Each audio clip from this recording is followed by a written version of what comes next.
O vídeo de hoje é super especial, mas é muito especial porque é uma homenagem a uma heroína da fé, sobretudo na data de hoje, dia 30 de setembro, é uma data que deve ser lembrada, porque esta data, sem dúvida nenhuma, ninguém ensinou para você o que ela representa.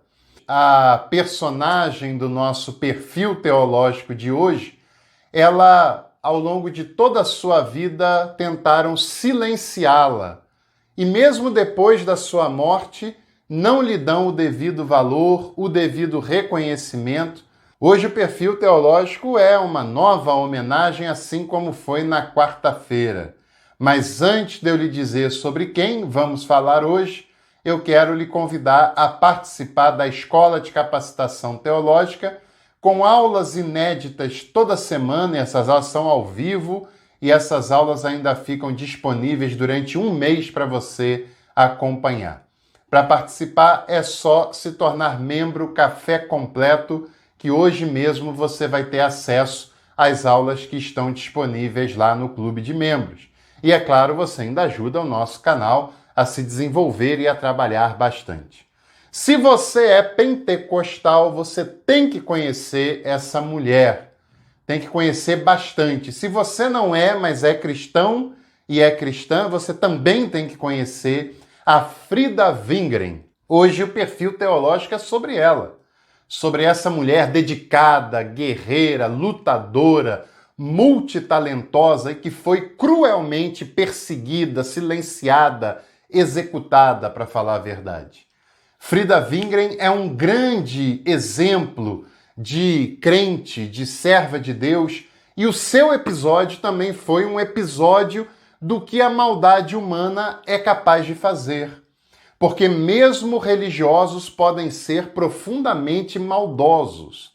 Nem todos são, é óbvio, mas quando são, também podem ser profundamente maldosos, com uma pessoa inocente, como era a Frida Wingren. A Frida nasceu no dia 9 de junho de 1891, na Suécia. Hoje a gente sabe que a Suécia é um país de primeiro mundo, com altos índices de desenvolvimento humano, mas na época era bem diferente. A Suécia era um país empobrecido, um país que convivia com a fome e com a desigualdade, e que tinha muitas dificuldades de desenvolvimento. A Frida era de uma família luterana, que era a religião majoritária do país, até hoje é, e desde muito nova a Frida Wingren sempre conviveu com esse aspecto religioso na sua vida, na sua família. Quando moça, ela estudou e se formou em enfermaria. E ela se tornou, inclusive, enfermeira e chegou a ser chefe da enfermaria na qual ela trabalhava lá na Suécia. Algum tempo depois, ela se tornou membro da Igreja Filadélfia de Estocolmo. E aí foi um grande problema para a Frida Wingren, que eu já vou dizer mais à frente. Foi batizada no ano de 1917 pelo pastor Levi Petrus. Esse também foi uma pedra no sapato da Frida Wingren, um homem que a perseguiu de modo bastante covarde e que se tornou uma das principais oposições da sua vida e do seu ministério, lamentavelmente.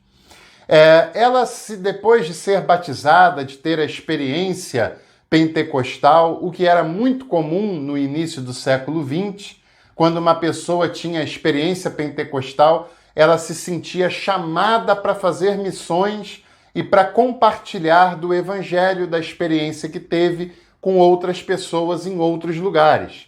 E isso acontece também com a Frida Wingren, que logo depois do seu batismo, em 1917, se sentiu vocacionada para fazer missões e foi enviada para o Brasil após passar pelo Instituto Bíblico lá da Suécia, na cidade de Gotarbo, onde ela se preparou e ganhou o título de pregadora da Palavra de Deus. Veja bem, a essa altura do campeonato, em 1917, ainda uma moça de 20 e poucos anos de idade, a Frida Wingren já era enfermeira e já era pregadora da palavra de Deus e, é claro, missionária, que é enviada para o Brasil, para a cidade de Belém do Pará. Ela já conhecia o Gunnar Wingren e é na cidade de Belém do Pará onde ela e ele vão se casar, né? E o Gunnar Wingren já estava em Belém desde 1911, juntamente com o Daniel Berg. Numa das suas idas para a Suécia, ele conheceu a Frida Wingren e depois, quando a Frida, que ainda não era Wingren, é claro, ela vai para o Brasil, vai para Belém do Pará, eles se casam lá em 1917 e aí o celebrante daquele casamento é outra pedra no sapato dela e também do marido, do Gunnar Wingren, outro cara amargo e autoritário, que foi o Samuel Nystrom, quem fez o seu casamento. Até porque Belém do Pará não era um fim do mundo no início do século XX, como alguns podem pensar. Belém do Pará e até Manaus, no Amazonas, cidades prósperas, cidades que cresciam, cidades que tinham até mais estrutura do que o próprio Rio de Janeiro, que era a capital federal naquela oportunidade.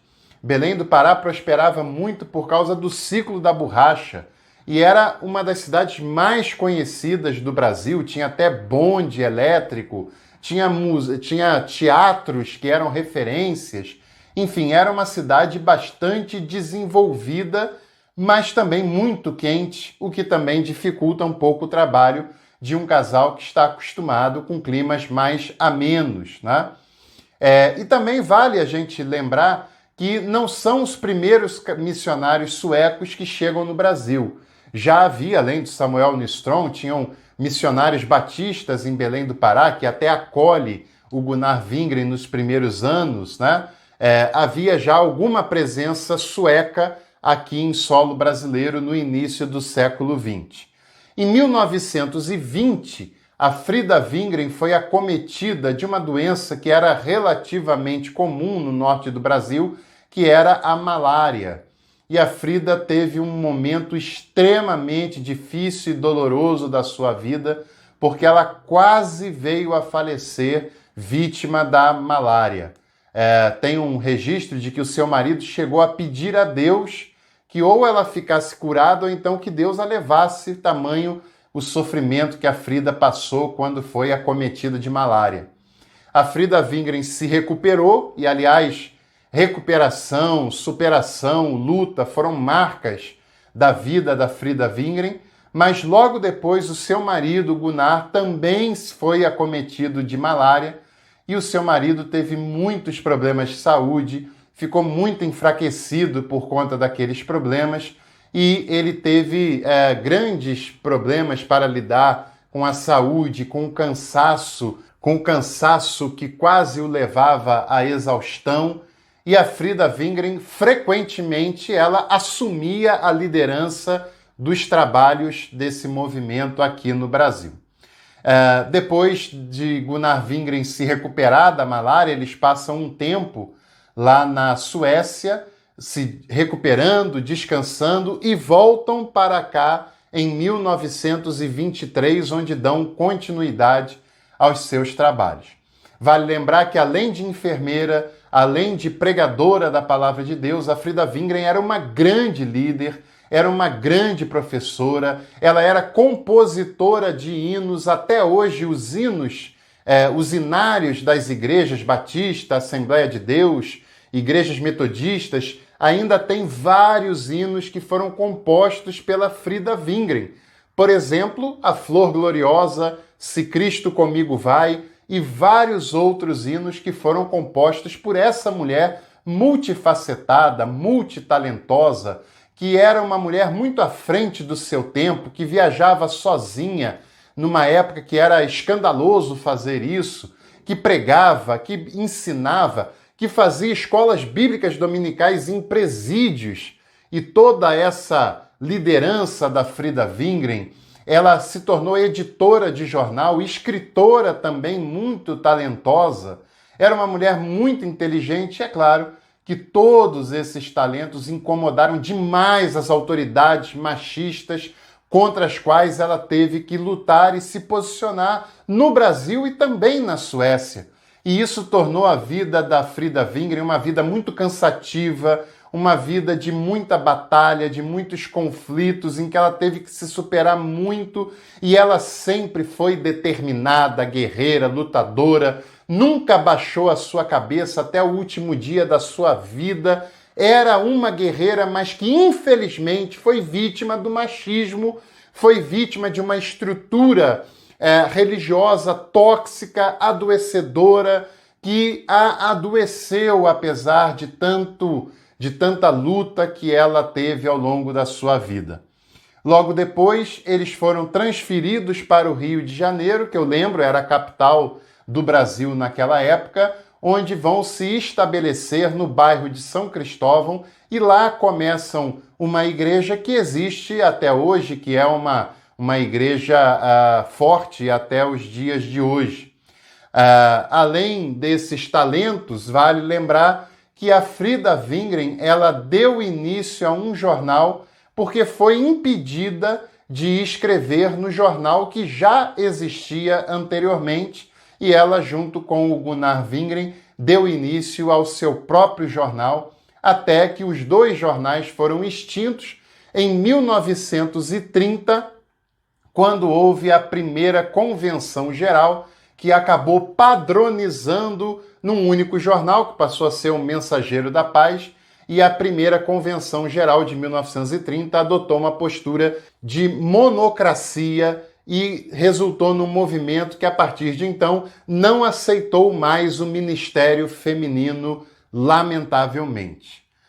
No início desse movimento, até 1929, 1930, o movimento era chamado no plural, as Assembleias de Deus, porque isso dava noção de ser um movimento plural, de ser um movimento de muitas vozes, de ser um movimento de muitas lideranças, mas a partir da Convenção de 1930, essa pluralidade na prática deixa de existir, o movimento se torna monocrático, o movimento passa a punir e a perseguir as vozes dissonantes, e as mulheres são praticamente expulsas do ministério estabelecido, e até hoje, na grande maioria das igrejas pentecostais, não se reconhece o ministério pleno das mulheres.